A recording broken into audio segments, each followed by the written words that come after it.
کیا ایسی کوئی حدیث ہے صحیح بخاری میں کہ نبی صلی اللہ علیہ وآلہ وسلم کی پیدائش کی خوشی میں ابو لہب نے اپنی لونڈی صوبیہ کو آزاد کیا، جس کا فائدہ اس کافر کو بھی مرنے کے بعد ہوتا رہا، عذاب میں تخفیف ہوتی رہی؟ ہاں، یہ لفظ جو ہے نا صوبیہ، یہ اردو میں بولا جاتا ہے، اصل میں لفظ ہے سویبہ، سویبہ، ٹھیک ہو گیا؟ جیسے سلیم لفظ بولا جاتا ہے، عربی میں لفظ سلیم نہیں ہے، سلیم ہے۔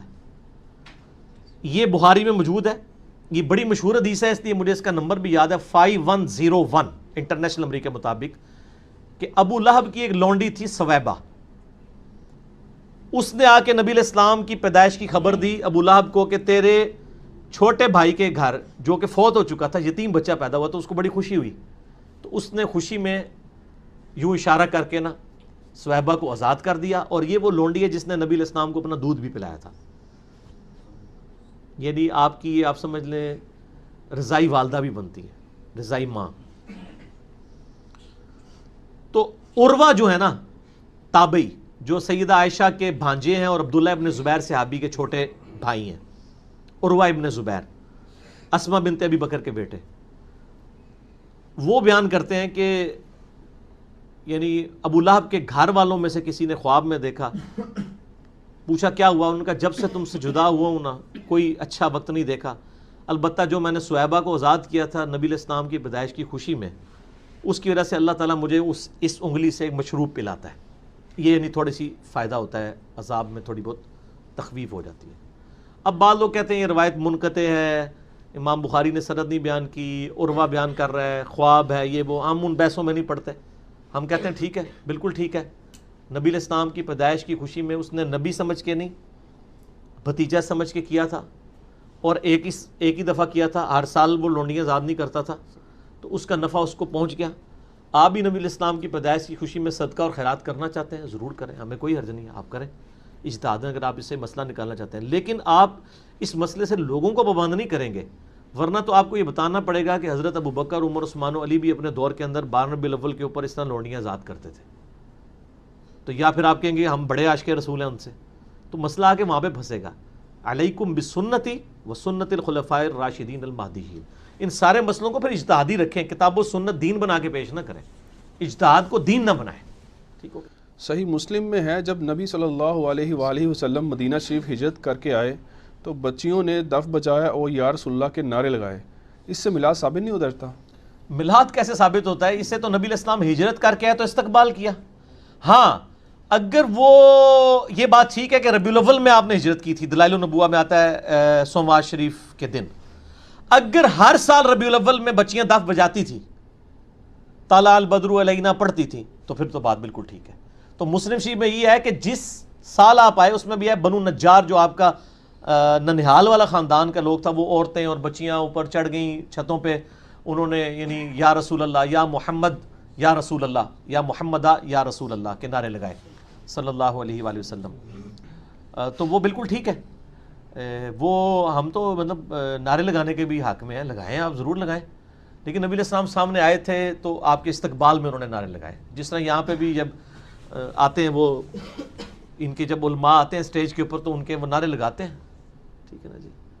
اور جناح ڈے آتا ہے تو اے قائد اعظم تیرا احسان ہی احسان، تو لگاتے ہیں لوگ، اس طرح کے نعرے اگر کوئی لگانا چاہتا ہے تو لگائے، ہمیں تو کوئی عرض نہیں ہے۔ المدد یا رسول اللہ انہوں نے نہیں کہا تھا، یا رسول اللہ کہا تھا، تو ہم تو ہر نماز میں یا رسول اللہ کہتے ہیں، السلام علیکم ایھا النبی، تو کہیں کوئی ہمیں کوئی چڑ نہیں ہے، ضرور کہیں، لیکن اس سے یہ والا چیز ثابت نہیں ہوتی ہے، جو چیز جتنی ثابت ہے نا وہ اتنی ہے، اگر وہ ہر سال بچیاں اکٹھی ہوتی تھیں تو پھر آپ کی بات ٹھیک ہے، اگر وہ ایک ہی دفعہ اکٹھی ہوئی ہیں تو پھر ہماری بات ٹھیک ہے۔ اچھا، ایک حدیث ہے سنن الکبریٰ البیہقی میں اور معجم الاوسط میں کہ نبی صلی اللہ علیہ وآلہ وسلم نے اپنا میلاد خود منایا اور بکری ذبح کر کے صحابہ کرام علیہم رضوان کی باقاعدہ دعوت کی۔ یہ ڈاکٹر طارق القادری صاحب نے بھی روایت پیش کی ہے، یہ نبی علیہ السلام نے اپنا عقیقہ کیا تھا اصل میں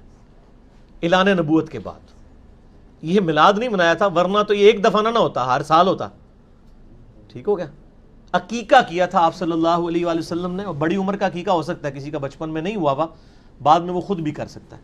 تو یہ بیسیکلی عقیقہ تھا، نہ کہ کوئی میلاد منایا گیا تھا، آؤٹ آف کانٹیکسٹ کوٹ کرتے ہیں یہ۔ کیا صحیح مسلم میں ایسی کوئی حدیث موجود ہے کہ حضرت معاویہ رضی اللہ تعالیٰ عنہ نے باقاعدہ محفل میلاد کا اہتمام کیا تھا صحابہ کرام کو جمع فرما کر؟ نہیں، محفل میلاد نہیں تھی.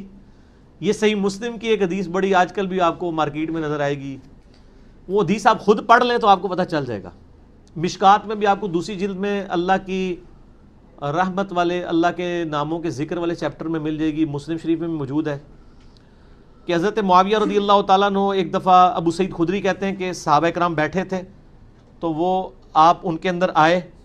اور ان سے پوچھا کہ آپ کس لیے بیٹھے ہو؟ انہوں نے کہا ہم اس لیے بیٹھے ہیں کہ ہم اللہ تعالیٰ کا شکر ادا کر رہے ہیں، اس کا ذکر کر رہے ہیں اس بات پہ کہ اس نے ہمیں اسلام کی روشنی عطا فرمائی، ہدایت عطا فرمائی. حضرت معاویہ نے کہا کہ اللہ کی قسم اٹھاؤ کہ تم صرف اسی لیے بیٹھے ہو. انہوں نے کہا اللہ کی قسم ہم صرف اسی لیے بیٹھے ہیں. پھر انہوں نے فرمایا کہ میں نے یہ قسم بدگمانی کی وجہ سے نہیں اٹھائی، بلکہ یہ سیم کیس ہمارے ساتھ بھی ہوا تھا کہ صحابہ کرام اس طرح بیٹھے تھے، نبی علیہ السلام تشریف لائے اور پوچھا کس لیے بیٹھے ہو؟ ہم نے بتایا اس لیے بیٹھے ہیں. تو آپ نے کہا قسم اٹھاؤ، ہم نے بھی قسم اٹھائی. پھر آپ صلی اللہ علیہ وآلہ وسلم فرمایا ابھی اللہ تعالیٰ نے جبرائیل کو میرے پاس بھیجا تھا کہ اللہ تعالیٰ تمہاری وجہ سے فرشتوں پہ فخر فرما رہا ہے. فرشتوں نے کہا تھا نا یہ قتل و غارت کرے گا، تو اللہ نے فرمایا یہ دیکھ لو میرے نبی کے صحابی تو ہیں نا. اسی سے میں نے ایک میرا کلپ بھی حضرت معاویہ کی فضیلت پہ یہ حدیث میں نے پیش کی تھی ان کے صحابی ہونے پہ. اس میں میلاد کا تو ذکر ہی نہیں ہے. اس میں تو ہے کہ وہ یہ ذکر کر رہے تھے کہ بھئی نبی علیہ السلام کی وجہ سے اللہ تعالیٰ نے ہمیں ہدایت دی، اور وہ تو ہم ہر وقت ذکر کرتے ہیں، ہم تو ہر وقت کہتے ہیں. میلاد کی کوئی محفل نہیں تھی، بلکہ آپ بھی سر جو میلاد کی محفلیں کرتے ہیں نا اس میں یہی حدیثیں بیان کر کے وہ اسلام بھی پھر لوگوں کو بتایا کریں. حدیثیں یہ بیان کرتے ہیں اسلام انڈیا، پاکستان، بنگلہ دیش میں انگریزوں کے دور میں لکھی ہوئی کتابوں سے پیش کر رہے ہوتے ہیں. اسلام پھر کتاب و سنت سے پیش کریں نا کہ اپنے بعد دو چیزیں چھوڑ کے جا رہا ہوں، کتاب اللہ اور سنت. الموطا امام مالک میں، مستدل الحاکم میں آتا ہے، اور مسلم شریف میں آتا ہے قرآن اور اہل بیت کے ساتھ اس نے سلوک کرنا اور قرآن کو پکڑنا. تو آگے پھر قرآن پکڑایا کریں نا. روایتیں یہ پیش کرتے ہیں اور جلسے جلوسوں میں کیا کر رہے ہوتے ہیں. تو ہم اس پہ یہی کہیں گے کہ ایک بار جھوم کے کہہ دیں نہ میں وابی نہ میں بابی، میں ہوں مسلم علمی کتابی. ٹھیک ہو گیا.